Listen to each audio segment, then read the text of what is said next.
ladies and gentlemen.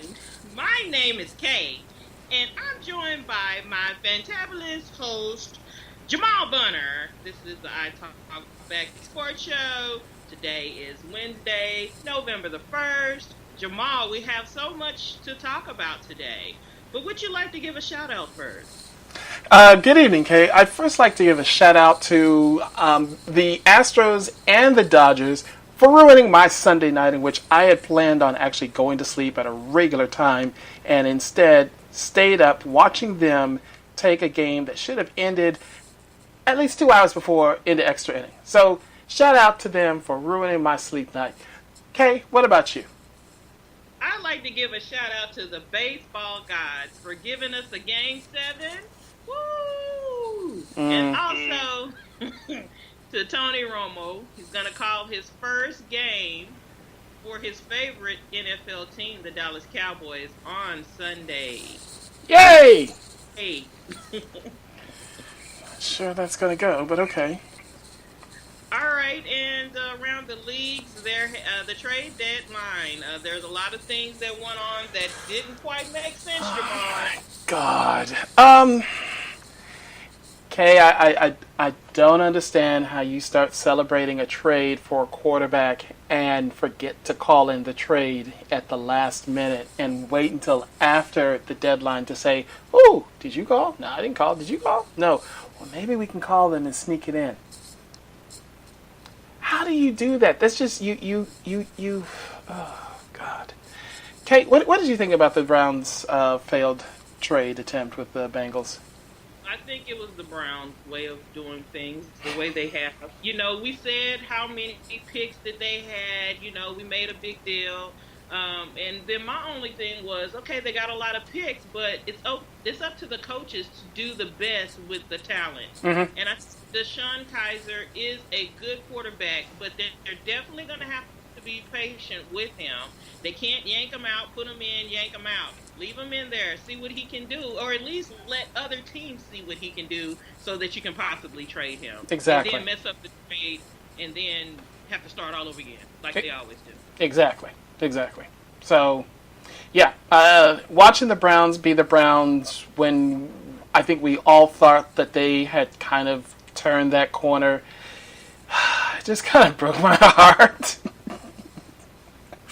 But that being said, let's go ahead and skip along. Currently, we are sitting tight, waiting to hear word from the Court of Appeals, the Second Court of Appeals, on the decision to suspend Ezekiel Adams for 6 games.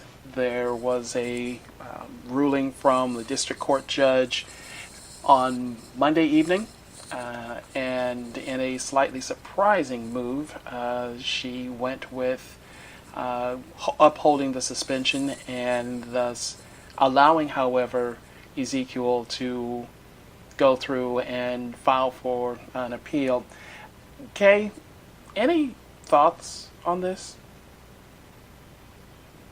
I don't have any thoughts as far as the appeals, the upholdment of the whatever. I don't have any legal opinion because it's the court and they can go about it as much as they can, and then they want to, and how much ever money they want to spend. But I don't think that it looks good on the NFL to continuously put this player through this and that and denying and rejecting him, because it makes the league, it feels as if they're on a manhunt or a witch hunt, and they're just trying to prove their point and flex their power, and it's turning people off. You know what I'm saying? Mm-hmm. So it would have been good for the league maybe if this went on during the summertime, but the fact that it is the season and you're just, it's just going on too far. Too long, too far, and that's just what I think. Couldn't agree more. And we'll talk about this a little bit shortly as well. But we'll skip along to what was got to be a fairly puzzling trade. I mean, it's a decent trade, but it was very puzzling. That was Garoppolo going from the New England Patriots to the San Francisco 49ers. What are your thoughts on this? I think Garoppolo is a above average quarterback, in my opinion. I mean, based upon what I see out here, it's like you have the starters up here, and then second string is so far down. So I think he was definitely above average. Knowing that Brady has slowed down, yes, he has slowed down. Now he's still effective, but he is slowing down. And to get rid of such a good player and give him away, and then get the player that the quarterback that they signed. Oh, yes, Brian Hoyer. I mean, like, why would you take a step back like that? You know, so it's very puzzling to me why you would get rid of Garoppolo. I just, I don't understand it. Can you explain it to me, Jamal? Honestly, I can explain this part. The Patriots knew they weren't going to be able to sign him in the offseason. He's in the end of his contract, and so the amount of money it was going to take to re-sign him, they didn't have it, or they weren't willing to pay it either way. So this was getting rid of, I shouldn't say getting rid of, this was getting as much value as you could from him. Now, the real question is, why didn't he go to Cleveland, who have been hot and heavy after the Patriots for Garoppolo since the spring? And that's the question that a lot of people are wondering about. The opportunity, a second round draft pick from Cleveland is probably like 2 spots up from where it would be for the 49ers. So at the same time, I guess, Belichick did him a solid. He sent him out to a team that's actually properly building, it looks like. The 49ers, they're not, I'm not going to say that they're the absolute doormat, but they certainly have their act together to be able to pull off a trade properly, it seems. So, and the Garoppolo will have, eventually he'll get some weapons. John Lynch, the new GM, seems very apt to try to load up this team. So I think over the next couple of years, he's going to have some weapons. But it's still puzzling to me that even with Brady, and for as great as Brady has been, that you would get rid of someone who could just step in and take over for him. You now don't have a future quarterback for this squad. And oh, by the way, if Brady goes down, the system's not good enough to make up for Brian Hoyer and his, lack of whatever. And I don't care that he had great years when he was there previously. But no. So, let's talk about very quickly a game that took place. The Seattle Seahawks played the Houston Texans, and what should have been a wipeout actually turned into a fairly tight game, a fairly tight offensive matchup with Deshaun Foster lighting up the skies in Seattle. So my question for you is the Seattle defense that bad, or is Deshaun that good? I think Deshaun is that good, and I think their defense is Seattle's defense is that good as well. I just think that the matchup says that, yes, the Seahawks will have to score some points.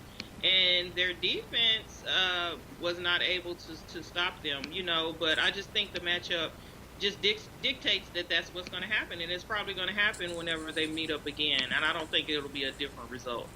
I think that I don't think anyone really thought that Houston would be this good, you know what I'm saying? But all I thought is they just needed a quarterback to be, as good as they are. What do you think? I didn't think Deshaun was going to be this good. I thought that this one time I was actually in favor of Cleveland passing on him, and I thought that he was going to take a couple of years to get some seasoning, that he would have an opportunity in Houston to sit the bench for a little while, and that he would eventually, blossom into a really good, if not great, quarterback. That what he's produced so far has really actually been kind of impressive. That he almost beat New England, and that they continue to show some impressiveness on the offensive side.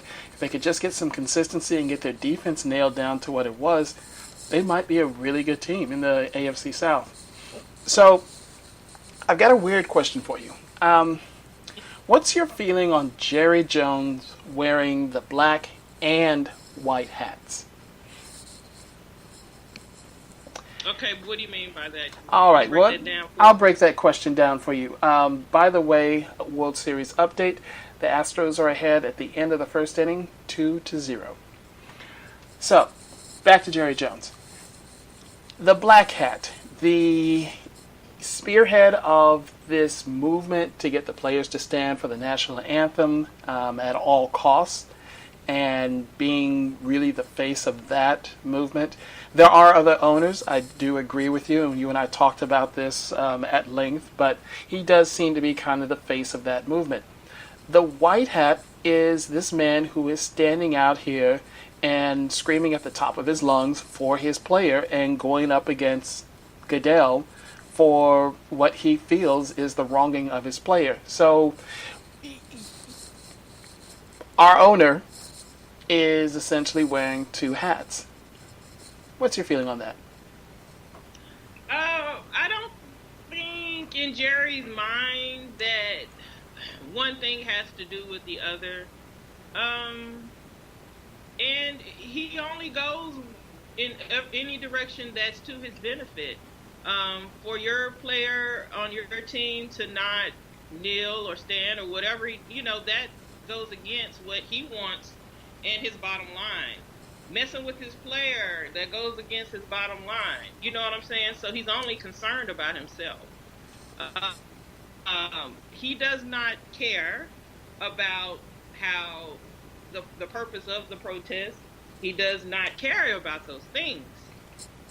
He only cares if you're healthy enough to play on his team.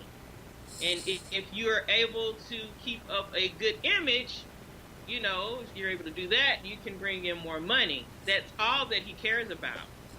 He doesn't care about us. As Michael, Jerry Jones don't care about us. Jerry Jones don't care about us. I find it interesting that one of his positions does actually and is hurting his bottom line, and that is spearheading this movement on the protest, which is honestly something that if they took 2 seconds to think about, and you and I have talked about this, that honestly you keep the teams in the tunnel. They're not on the field for the for the anthem, and then they're not. It's not a question of how that is a protest. There are other means that the players could use for protesting, but then that takes away the national anthem as one of the means that they could use as a protest. That makes all the owners happy, etc., etc.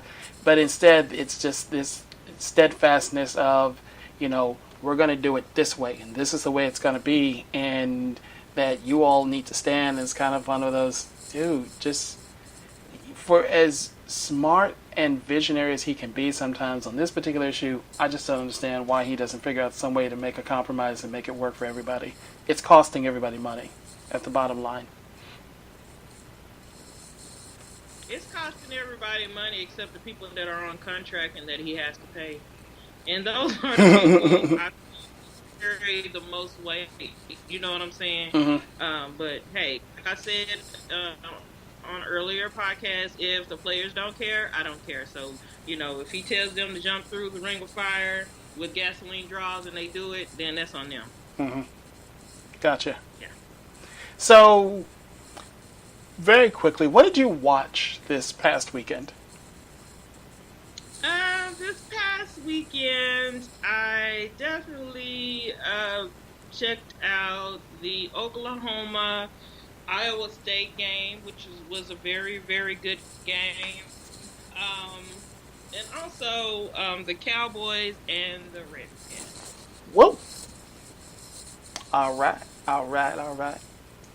I had apparently I had a very sports-filled weekend. I was writing it down. I started off with Penn State and Ohio State, and watched Penn State quietly implode on the road, a game that they really and honestly should have won. And then followed it up with the Jets playing at home against the Atlanta Falcons, a game they could have won, but the Jets, being the Jets, just imploded. Watched the Cowboys, part of the Cowboy game with you, and Yay, not really anything that we need to say about that other than the fact that we beat the Skins. And it was a rainy and windy, yeah. And I caught the tail end of the Steelers-Lions game. And there are certain organizations, I think, that just cannot figure out how to win. And the aforementioned Jets are one of them. The Lions, who gave up the ball on a goal line opportunity in the third quarter when they had a chance to take the lead, and then inexplicably could not get the ball in from 5 yards out at the end of the fourth quarter to try to win the game. The Lions, I don't know what to say about that. Followed that up with the marathon World Series game that nobody wanted to win. The balls are juiced. I'm just saying, those balls are juiced. And I got to watch actually a couple of Golden State games. The Pistons came to town and beat them, and that was interesting to watch. And then they turned around and faced the Clippers in Los Angeles and thumped them for good measure. I don't understand. The Clippers they need to go ahead and just, blow that team up, start all over. I think that they will one day have a decent team, but not anytime soon. So, that being said, let's go ahead and move to Sunday. And this coming Sunday, I got some games I'd like to run through with you. Actually, let me back up. Let me start with Thursday, because we do have a game Thursday night. Then I want to get your picks on some games, if you don't mind. All right, let's do this. So we have Buffalo at the New York Jets. You know what? I'm gonna do something different, and I'm gonna pick the Jets. Wow. Okay. All right. Only because they're playing at home and it's time. They just lost at home. Yeah, it was raining pretty bad. Yeah. And I'm gonna say they don't do too well in the rain or the snow or the sunshine. Or the sunshine, right? I'm gonna go ahead and take Buffalo. Let's go on. Good matchup in the NFC South. The Atlanta Falcons at the Carolina Panthers. Atlanta. Okay, I'm taking Carolina. Next up, we have the Indianapolis Colts going to Houston. Houston. Agreed, Houston. Cincinnati Bengals versus the Jacksonville Jaguars. Ugh.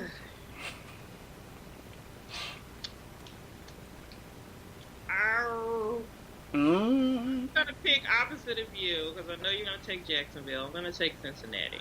Whoa, you're taking Cincinnati on the road. Woo! All right. Man, this birthday of yours, it really did something to you. Okay. Next up, we have the the disappointing Tampa Bay Buccaneers going to New Orleans to face the surprising Saints. No way they're winning in that dome. I'm taking New Orleans. Yeah, I'm taking New Orleans as well. The surprising Los Angeles Rams at 5-2 are going to face the New York Giants at home. The Rams, they better. You know what? I'm going to take the Giants. Just once I need to be something different. An interesting game. The Denver Broncos on the road at the Philadelphia Eagles.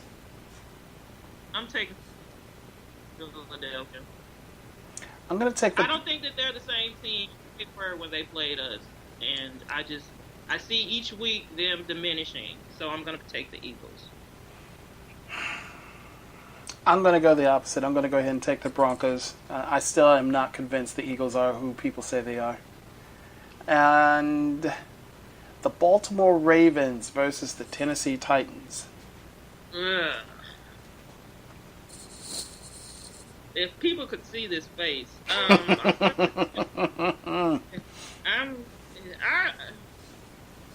is Mariota? Is he healthy? Yeah, okay, Mariota's healthy. Yeah, I'm taking Tennessee as well. The Arizona Cardinals travel to the San Francisco 49ers. I'm taking San Francisco. For their first win? All right. Yeah, first win. I think didn't they play Arizona early in the season? And lost, yeah. And they lost, but that was a pretty close game. Mm-hmm. From what I remember, I'm going to take them to win this time. I'm going to go ahead and take the Cardinals. I say the 49ers stay winless. And going forward, the hapless Washington Redskins go out to Seattle and place the Seahawks. Seattle. Seattle, agreed. The Kansas City Chiefs come to Dallas.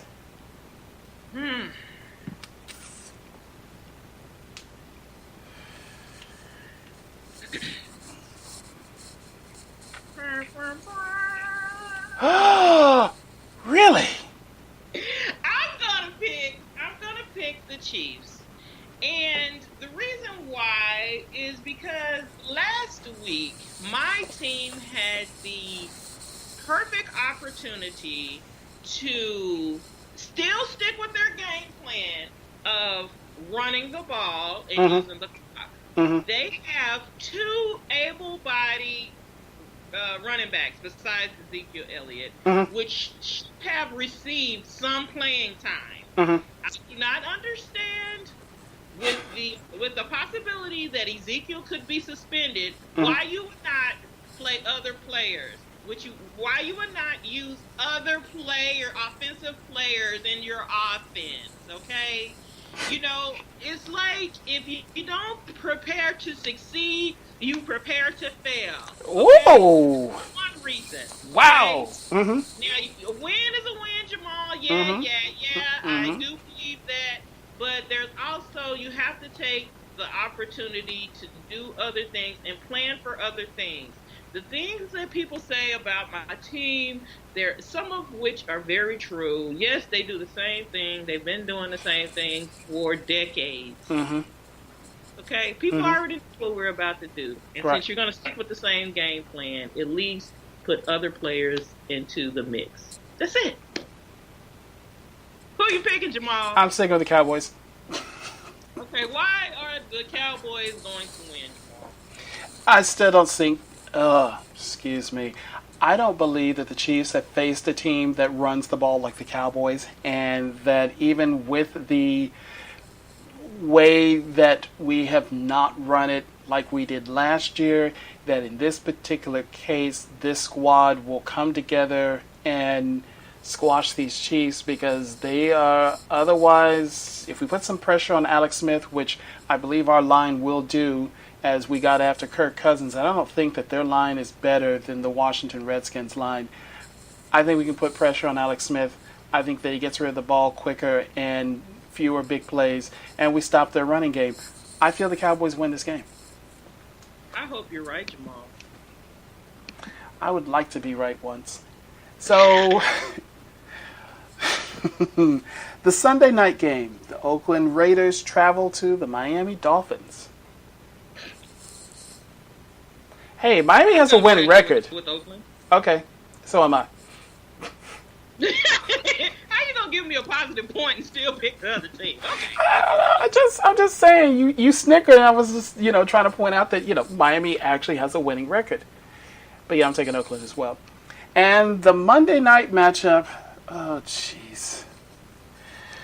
It happens twice a year, and so I guess this is the first go-round. The Detroit Lions travel to the Green Bay Packers. I'm tired of seeing Detroit in prime time, okay? Because they're not living up to the bill, okay? And they traveling to, did I hear you say traveling to Green Bay? Indeed. Okay, I'm picking Green Bay. I'm taking Green Bay as well. I don't see. Oh, wait. Aaron Rodgers isn't playing. I'm going to take the Detroit Lions for the upset on the road. Okay, because I'm gonna keep my pick. Yeah, okay. I feel okay about that. So, mid-season Super Bowl predictions. Yes. Okay, I picked Seattle out of the NFC, and I picked Pittsburgh out of the AFC at the beginning of the season. You're looking all right. Jamal, I'm going to keep my picks. Are you going to change yours? So I kind of don't remember what my picks are. You picked Seattle, and I believe you picked Oakland. So I'm going to stick with my picks. I still feel that the season is kind of young and that there is opportunity for teams to turn it around. I do believe the Raiders will turn it around and make things interesting down the stretch. So, Seattle, however, I don't feel great about Seattle. I really don't. But I don't have another team that I want to put in their place, at least in terms of the NFC. Yeah, in terms of the NFC. I can't, no. No, I mean, because my thing is they would have to be defensively sound and then still able to score. So, who else could that be? The New Orleans Saints? Yeah, they're surprising because I thought they were going to really suck too. I thought they were going to suck too. I remember when we did our picks and they're upside down from what we picked. New Orleans was supposed to be at the bottom. They're at the top. And yeah, I still don't know what they're doing. I hadn't watched the game yet, so I can't speak on it. I like this. Okay. Seattle's defense still. I know. I drove your ear to the point of bleeding talking about how I didn't like their defense on Sunday, but I just I don't know. Yeah, it's just one game, Jamal. I mean, you can't base a whole lot off of that. The fact that the game wasn't 7-3 is just I'm happy about that. That's true. Yeah.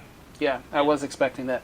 Okay, so that being said, can we take a quick gander over to some Saturday football? And we've got some very good matchups heading into November. We are going to choose to ignore the rankings that came out on Tuesday because this is that time of year in which, it'll change. I think, however, that Georgia and Alabama are going to go through to meet in the SEC championship. I'll stand here now on November 1st and say that much. But I'm looking forward to some of these crazy Saturdays this month. I think this one has the makings of being a very interesting one. Let's start off with Penn State traveling to Michigan State. I'm going to pick Penn State. Only thing is because Michigan State doesn't always show up in the big games. That's the only reason why I won't pick them. I'm going to go ahead and agree with that. I'm going to take Penn State as well, as much as I dislike them. I'm going to look out west now. Stanford and Washington State. I'll say Washington State. Okay. I'll take Stanford. Ohio State travels to Iowa. Possible trap game. Yeah, I'm going to go ahead and go with the Ohio State. All right. I'm going to take Iowa for the upset. Remembering back to Michigan walking into Iowa last year thinking that they were big and bad and losing. So I'm going with Iowa. Clemson plays North Carolina State at North Carolina State. Clemson. Yeah, I'm going to go with Clemson as well. A surging Wake Forest plays at Notre Dame. Notre Dame. All right, I got about 3 more for you. Texas travels to number 10 TCU. Ooh, TCU. I'm loyal. Sorry, going with Texas on this one. Being loyal and being realistic or not. Hey, this is realistic. We can beat TCU. We definitely can, but will we? Yes, we will. We could. Yes, we should be. Our only loss should be the first game of the year because we were not freaking prepared for Maryland. True. Everyone else, if we had that extra push, that extra, as you say, the play calling. If all those things that should be in place were there, we should have only lost one game this year. I couldn't agree more. Yep. It's funny. I feel like we said this last year. No, what's changed, Jamal? What's I changed? think it's just the coach. I don't know. Okay. I think they came up with some solutions. Yeah. Yeah. Yeah. Quote unquote. Yeah. So, um, number 19, LSU travels to number 1, Alabama. Ooh. I'm gonna go ahead and say Alabama, Jamal. Yeah, I'm gonna have to open my mouth and say the words Alabama. I can't. Sorry.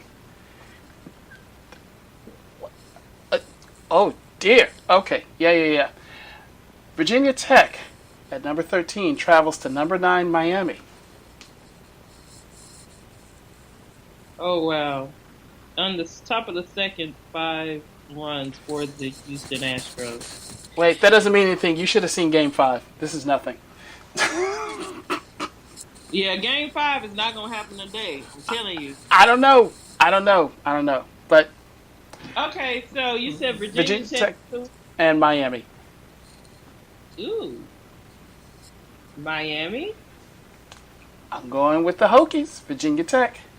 And I saved the most interesting one for last.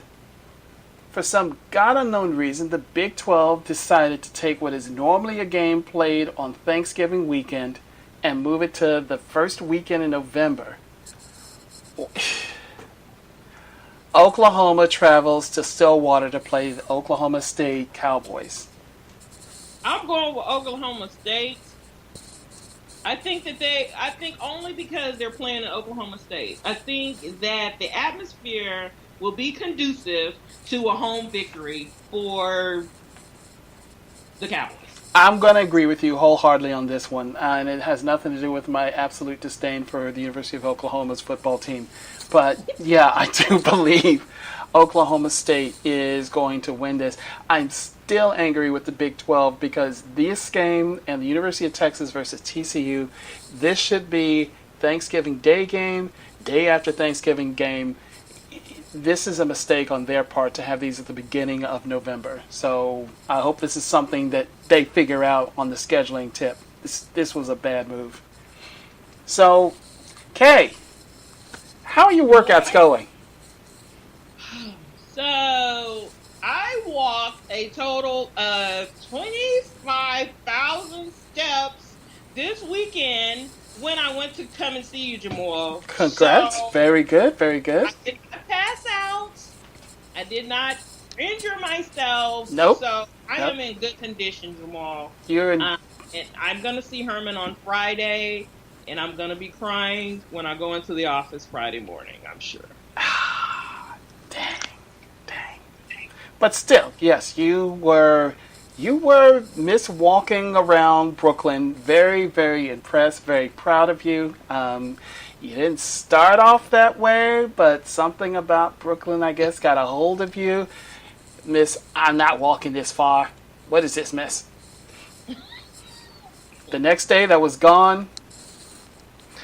All power to you. I bow to you in 25,000 steps during your time there. Very good work. Very good. So, before we skedaddle, I wanted to take a moment. I was thinking about. There's been a lot of talk with the NFL and Roger Goodell's contract extension, and that our owner has become very vocal about questioning whether there should be an extension. I feel that I should address the NFL on this particular situation, and I would go a little something like this. Dear NFL, you're losing with Goodell. You're currently in a situation that you could have ended last year with the protest, but you decided to be tone deaf. You, in turn, made matters worse by allowing the collusion and icing out of a player thinking that this would be okay. A true commissioner would have stopped this and pushed this to the side, ended it. Ray Rice, you messed up on that, but at the same time, that should not come back to cloud what is taking place with a different individual in different circumstances. Get it together. Ezekiel Adams, he deserves a fair arbitration hearing. That's it. That's that's what he's asking for, and I think that's what everyone else is looking for. Just give him a fair hearing. Allow him to either talk to the accuser or be able to talk towards the notes of the investigator. It's not that hard. No kangaroo courts. Let's let that go. Also, NFL, domestic violence issues, squash them. Just squash them, okay? And figure out some way to do better outreach, okay? To wear some pink for Breast Cancer Awareness Month is a great thing, but let's do a little bit more, okay? Let's do some outreach towards the youth. Let's start working towards really putting together something with the police and police brutality. Let's get these players who want to be advocates to be able to go out into the community and work with the people. NFL, get your act together. You understand this CTE thing, this thing that you're just kind of like, people are scared to death of this, and you're not doing anything. You know, you had an opportunity to just get out in front of it and say, oh, hey, we're going to look into this. And a lot of people would have said, okay, you're looking into it. You let a film that came out about the concussions involved in the NFL come out and you didn't say anything. You've let the study come out about CTE and you didn't say anything. You have let former players pass away who have had their heads examined to show that they had damage, and you've said nothing. Pretend that you care, okay? Pretend that you want to change, all right? And it starts with the commissioner, okay? The commissioner is the head, and the problem with this particular organization is you have an attorney who doesn't really care at the head of this organization. And as the collective bargaining agreement is coming up in a couple of years, right now, you've got ESPN thinking about, maybe we should drop the NFL because it's costing us money. You have Papa John's who are trying to blame their bad pizza on the NFL, the protests of the black players in the NFL. Still, you have people who are talking of boycotting who have been lifelong watchers of the NFL because your product sucks right now, and not the players on the field, not the play on the field, they wouldn't know that because they haven't been watching. It's the other crap all around. It's how people are looking at you. That's what kind of sucks right now, NFL. Baseball, I don't watch baseball, but you know what? I'm not sitting up here talking about baseball because baseball's kind of kept their noses clean. Basketball kept their noses clean. Their players, they speak their minds, they say what the heck they want to say. For the most part, they're good to go. And I think they're run by an attorney too. But I'm just saying, at least there's some sort of understanding of what's going on. So NFL, to summarize, you got a Goodell problem. And you're losing. Get rid of Goodell. Start over. Get it together. You know what? Hey, Condi Rice. There you go. Bring in Condoleezza Rice. Boom. You solve a lot of issues right there. Black folks will come back. Women will come back to watching. And I'm certain that Condoleezza Rice will sit there and say, hey, let's make sure our players are safe. Because they are what keeps the NFL going. I'm good. What you got? Hey, Jamal, that was really good. It's just I don't want any company with as much power as the NFL has to be reactive. They need to be very proactive to things. They need to say, okay, 15% of the players are feeling this. Let's see what this is about. Another 27% is feeling this way. Hey, go talk to them. See what's going on. Oh, this is being said by a lot of people. Oh my God, let's see whatever it takes. You got to do it because you can't. You swept Ray Rice and his issues under the rug. You did that, and you're trying to sweep Colin Kaepernick under the rug, and you're almost going to get that done as well. You know what I'm saying? But there's going to come a time where something's going to happen and you're not just going to be able to get rid of a player and their issues and just sweep it under the rug. And it's going to wind up costing them so much. This is the game that I love, but the fact when I look at my arm, and I'm like, like, Mm-hmm. like, I should never have to question my love. And they're making me question that, Exactly. Painting it. And we talked about Jerry Jones earlier, you know what I'm saying, who wants to step on this hot button and that hot button and this hot button. You probably was all for Goodell last year, you know what I'm saying? Now you want to be against him, you know what I'm saying? But he's been needing to go. You can't have a man with I wouldn't call him a dictator, but you can't have someone with that type of attitude running the most important thing going on in America. I mean, because it is. Yeah.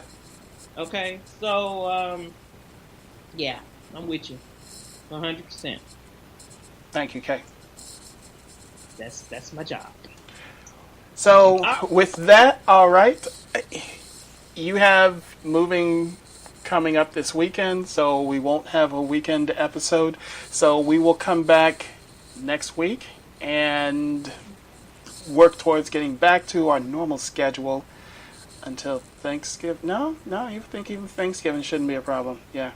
And maybe I'll figure out some way to be in Dallas for Thanksgiving. Maybe. We'll see. Okay, go. All right, so this is the I Talk Back Sports Show. We want to thank everyone for joining in, and we'll hear from you. You'll hear from us soon. Follow us on Twitter and holler at us on Facebook. Good night, Kay. Good night.